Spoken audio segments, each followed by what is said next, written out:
សំឡេងស្រែកយ៉ាងរំពងបានបន្លឺឡើងផ្អើលអស់អ្នកនៅក្នុងក្រុងថាវីវហើយអាណាចក្រនេះនឹងត្រូវបានបំផ្លាញហើយ អ្នកនៅទីនោះក៏មានការភ្ញាក់ផ្អើលជាខ្លាំង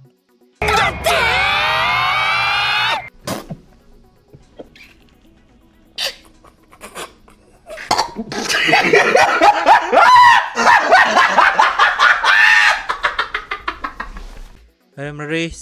បាននិយាយថាខ្ញុំបានដឹងគ្រប់យ៉ាងអស់ហើយខ្ញុំបានឮថា Temple នឹងត្រូវរលាយហើយស្រាប់តែពេលនោះ Diablo បានជាដើរចូលទៅយ៉ាងរំភើយរួចចាប់ទាញនាង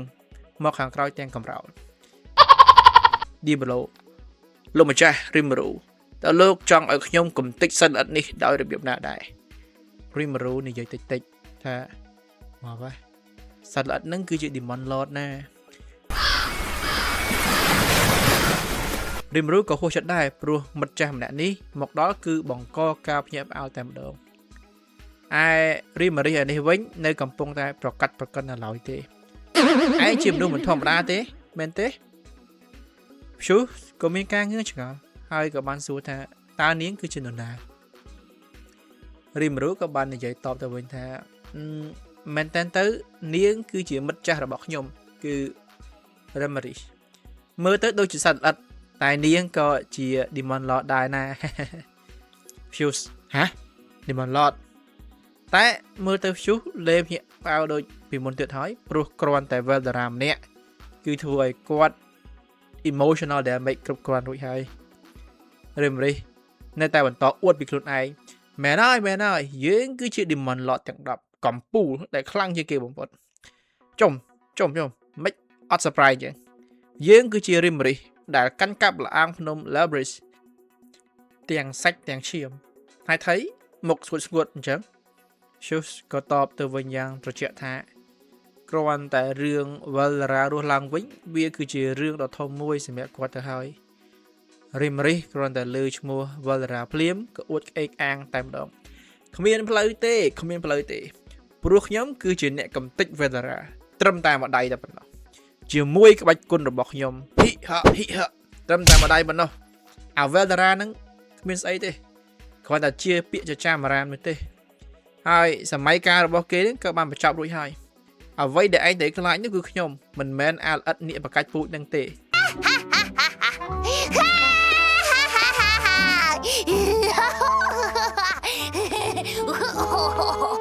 នាងឈរសើចដោយក្អេងក្អាងតែម្ដង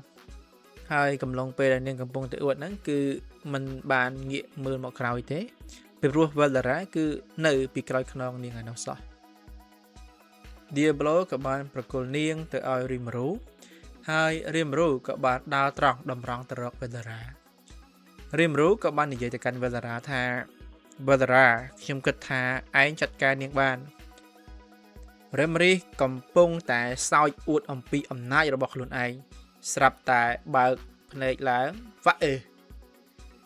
ស្រាប់តែឃើញ Veldera នៅពីមុខនាងច្រងាងចុំ Rimuru ភ័យពេកដួលតោងត្រង់ភ្លឹងស្ដោកសន្លប់បាត់ស្មារតីឈឹងអួតគេលេងតែដល់ពេលជួបមែនតែនគឺភ្លឹងតែម្ដងបន្ទាប់ពីនឹងមក Demon Lord Rimuru ក៏បានប្រកាសជាផ្លូវការនៅសាច់រឿងដែលបានរៀបចំទុក Rimuru បានប្រកាសខ្លួនជា Demon Lord ប៉ុន្តែបិទព័ត៌មានដែលគាត់បានវិវត្តទៅជា Demon Lord ពិតប្រាកដដែលយើងហៅថា True Demon Lord ដើម្បីកុំឲ្យគេដឹងអំពីអំណាចពិតរបស់គាត់ហើយសាច់រឿងរបស់គាត់នោះគឺថាស្ដេចលោបលន់ Falmon Edmaris បាននាំទ័ពមកវាយ Tempest ហើយបរាជ័យប៉ុន្តែពួកគេមិនត្រូវកំទេចដោយ Rimuru តែម្នាក់ឯងទេគឺពួកគេធ្វើឲ្យរបើកសៀលដាស់នាគព្យុះ Veldera ឲ្យភ្ញាក់ឡើងនិយាយមកដល់កន្លែងនេះ Rimuru ក៏បានងាកទៅមើល Veldera ដែលកំពុងតែអាន manga ប៉ុន្តែ Veldera ធ្វើដូចជាមិនដឹងអីផងសាច់រឿងបន្តដោយសារការប៉ះទង្គិចជាមួយនឹង Veldera ធ្វើឲ្យ Rimuru និង Yu ដែលជា champion រួមដៃគ្នាប្រយុទ្ធជាច្រើនដកជាច្រើនសារ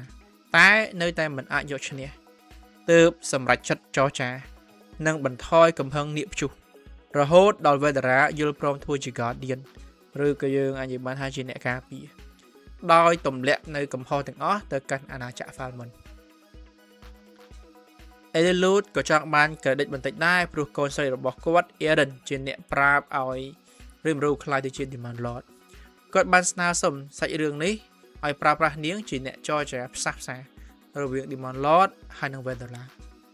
ក្នុងការរៀបចំផែនការនេះគឺដើម្បីបញ្ឆោត Demon Lord ផ្សេងទៀតឲ្យគិតថា Vedara គឺជាការគម្រាមកំហែងតែមួយគត់ងាយស្រួលឲ្យ Rimuru រៀបចំគម្រោងការបន្តនិងការពារកុំឲ្យអាណាចក្រផ្សេងទៀតមកបង្កភាពវឹកវរ Vedara ក៏យល់ព្រមទាំងរីករាយមិនអីទេសម្លាញ់ខ្ញុំនឹងចែករំលែកបាបកម្មជាមួយឯងអាចប្រើប្រាស់ឈ្មោះខ្ញុំបានមួយឆ្ងាញ់បានចុះហើយបញ្ជាក់ដែរថាកំណត់ទាំងអស់នេះគឺបានមកពី Stag Gazel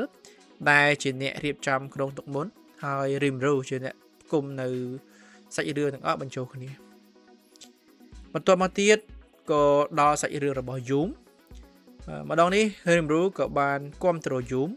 ឲ្យខ្លាយទៅជាស្ដេចថ្មីរបស់ Falmon ដោយគាត់នឹងមានគម្រោងដោះលែងស្ដេច Edmaris និងបង្ខំឲ្យសងនៅសំណល់ដែលប៉ះពាល់នៅពេលដែលមានសង្គ្រាម Fuse ខ្លាចស្ដេចនឹងមិនព្រមសងតែ Rimuru បញ្ជាក់ថានេះគ្រាន់តែជាល្បិចតែប៉ុណ្ណោះ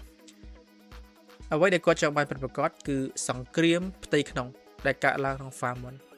ដើម្បីបំផ្លាញអ្វីគ្រប់យ៉ាងនៅក្នុង Falmon ហើយកសាងថ្មីដោយ Yum ជាស្ដេចថ្មី Stag Gazel ក៏បានងប់ឈរឡើងបញ្ចេញចំហាយថាមពលនិងសួរទៅកាន់ Yum ថាតើឯងហ៊ានទទួលយកប្រជាជនរបស់ឯងទេទទួលយកការឈឺចាប់និងឈរនៅពីក្រោយពួកគេ Yum តបវិញជាមួយនឹងសម្ដីយ៉ាងលយខ្ញុំមិនមែនមកទីនេះដើម្បីធ្វើជាស្ដេចទេតែបើគ្រប់គ្នាជឿជាក់លើខ្ញុំបើខ្ញុំបដិសេធតើឲ្យខ្ញុំខ្លាចទៅជាមនុស្សប្រុសយ៉ាងដូចម្ដេចខ្ញុំមិនបោះបង់មុនសាកល្បងនោះទេហើយខ្ញុំក៏ចង់បង្ហាញមនុស្សដែលខ្ញុំស្រឡាញ់ផងដែរមែនតើទៅអ្វីដែលគាត់ធ្វើគឺដើម្បី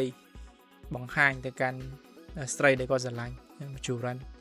អញ្ចឹងបានថាស្រីគឺជាកម្លាំងចិត្ត Crucius ហើយនិង Juran ក៏ងើបឈរគាំទ្រទៅលើ Yum ដូចគ្នា Stag Gazel ក៏បានសរសើរអំពី Yum តែនៅក្នុងពេលនោះ Elilud ក៏បានបង្អាប់ថាងាប់ដើម្បីតែស្រីដដែលហ្នឹងពួកគេក៏បានពិភាក្សាគ្នាអំពីរឿងកសិកម្មនៅ Falmon ដើម្បីឲ្យពួកគេអាចរស់នៅជាមួយគ្នាជាជាងការប្រកួតប្រជែងទីផ្សារអ្នកតំណាងពី Blamon Fuse ក៏ស្នើគម្រោងចរចាជាមួយនឹង Marquis Moller និង Count Helman ដែលពួកគេនេះគឺជាអ្នកដែលមានឥទ្ធិពលមានអំណាចឬក៏ពួកអភិជននៅក្នុង Falmon ដើម្បីជួយជ្រោមជ្រែង Yum ឲ្យខ្លាយទៅជាស្ដេចណាមួយពួកគេទាំងពីរនាក់នេះក៏មានខ្សែបណ្ដាញនិងទំនាក់ទំនងជាមួយនឹង Blamon ដូចគ្នា Elilud បានសោកយ៉ាងខ្លាំងបន្ទាប់មកក៏បានសួរទៅកាន់ Fuse ថាតើលោកជឿជាក់លើបិសាច Rimuru នេះទេគាត់ចង់មានន័យថាប្រទេសតូចដូច Blamon គួរតែប្រុងប្រយ័ត្នបើមានបញ្ហាគឺងាយដកខ្លួន Fuse តបទៅវិញយ៉ាងច្បាស់ថាទោះបីជាត្រូវដាក់ការជឿជាក់យើងនឹងដាក់ការជឿជាក់មកលើ Demon Lord Rimuru ជាជាងពឹងទៅលើជំនួយពីព្រះវិហារបរិសុទ្ធគាត់បញ្ជាក់បន្ថែមទៀតថាគាត់មកទីនេះគឺតាមការណែនាំរបស់ស្ដេច Blamon ហើយទោះបីជាស្ដេចមិនអនុញ្ញាតឲ្យគាត់មកក៏ដោយក៏គាត់នៅតែមកដែរ Elilud ក៏បានសួរ Rimuru ចុងក្រោយថាតើលោកនឹងគ្រប់គ្រងថាមពល Demon Lord របស់លោកយ៉ាងដូចម្ដេច Rimuru ឆ្លើយយ៉ាងសាមញ្ញខ្ញុំចង់ឲ្យពិភពលោកងាយស្រួលរស់នៅពិភពលោកដែលមនុស្សគ្រប់គ្នាអាចរស់នៅបានដោយពេញចិត្តមានគំនិតតែគ្មានកម្លាំងគឺឥតប្រយោជន៍មានតែកម្លាំងតែគ្មានគំនិតក៏គ្មានន័យដែរចម្លើយនេះធ្វើឲ្យ Elilud ពេញចិត្តជាខ្លាំងហើយអាណាចក្រ Thelen Blamon និង Dvagon ក៏បានคล้ายទៅជាសម្ព័ន្ធមិត្តរួមរបស់ Rimuru ជាផ្លូវការ ងាកមកកាន់ប្រាសាទដ៏ព្រឺព្រួចមួយនៅលើកំពូលភ្នំយើងបានឃើញ Clement ហើយនឹង Laplace កំពុងពិភាក្សាគ្នាក្នុងការពិភាក្សានោះ Clement មានគម្រោងវាយលុកទៅកាន់ Erusenia បន្ទាប់ពី Melim កំទេចរាជធានីរួចដោយសារតែប្រទេសមួយនេះគឺមានប្រជាជនច្រើនដូច្នេះ Clement មានគម្រោងយកពួកគេដើម្បីឲ្យគាត់អាចនឹងភ្ញាក់នៅថាមពល Demon Lord ពិតប្រាកដបាន Laplace ក៏បានសួរដែរថាតើឯងចង់ធ្វើសកម្មភាពមុននឹងព្រឹត្តិការណ៍ World Purchase ពិតមែនដែរអត់ដោយសារតែពួកគេក៏មានកិច្ចសន្យានិងមិនមានការវាយប្រហាររវាង Demon Lord នោះទេប៉ុន្តែយ៉ាងណា Demon Lord Clement មិនខ្វល់នោះទេដោយសារតែគិញសង្មាត់របស់គាត់គឺ Mchuran ត្រូវបានសម្លាប់ដោយ Rimuru ដែលនេះគឺជាការគំរាមកំហែងមកលើតំណែងរបស់គាត់ដែលជា Demon Lord ជាខ្លាំងណាមួយទៀតគាត់ក៏មានបំណងទម្លាក់កំហុសទាំងអស់មកកាន់ Demon Lord Carrion ដូចគ្នាលើភ្លាម Laplace ភ្ញាក់ផ្លែតព្រោះ Mchuran ក៏ត្រូវបានបណ្ដុះបណ្ដាលដោយគាត់ផងដែរគាត់ក៏បានបង្ហាញការអាណិតអាសូរទៅកាន់នាងហើយប្រសិនបើអ្នកទាំងអស់គ្នាអត់ចាំសាច់រឿងអ្នកទាំងអស់គ្នាអាចទៅមើលនៅសាច់រឿងចាស់ពីមុនបានថាហេតុអ្វីបានជា Demon Lord Clement គិតថា Mchuran ត្រូវបានស្លាប់ហើយ Laplace ក៏បានសួរទៅកាន់ Demon Lord Clement ទាំងចម្ងល់តើឯងពិតជាអ្នករៀបចំគម្រោងទាំងអស់ដោយខ្លួនឯងមែនដោយមើលទៅគាត់មានការសង្ស័យទៅលើម្នាក់ទៀតតែជាអ្នកនៅពីក្រោយយ៉ាងណា Demon Lord Clement បានលើកឡើងថាក្រៅពី Demon Lord Gazarian គ្មាននរណាម្នាក់អាចគប់រឹងគាត់បានទេ Laplace ក៏បានលា Demon Lord Clement តែមុននឹងលាគាត់ក៏បានព្រមានទៅកាន់ Clement ដែរថាកុំមានទំនុកចិត្តខ្លាំងពេកទៅលើការគ្រប់គ្រង Demon Lord Melim ព្រោះនាងមានវត្តមានមុនមេរបស់ពួកគេទៅទៀតដែលនាងគឺជា Demon Lord ពីបុរាណដូច្នេះកុំទុកចិត្តឲ្យសោះគាត់ក៏បានរលាយបាត់ទៅ Clement មានការខាងជាខ្លាំងរហូតធ្វើឲ្យកែវស្រាដែលគាត់បានកាន់ប្រេះស្រាំព្រោះគាត់មិនចង់ឲ្យនរណាម្នាក់មើលងាយនៅមហិច្ឆតារបស់គាត់ឡើយ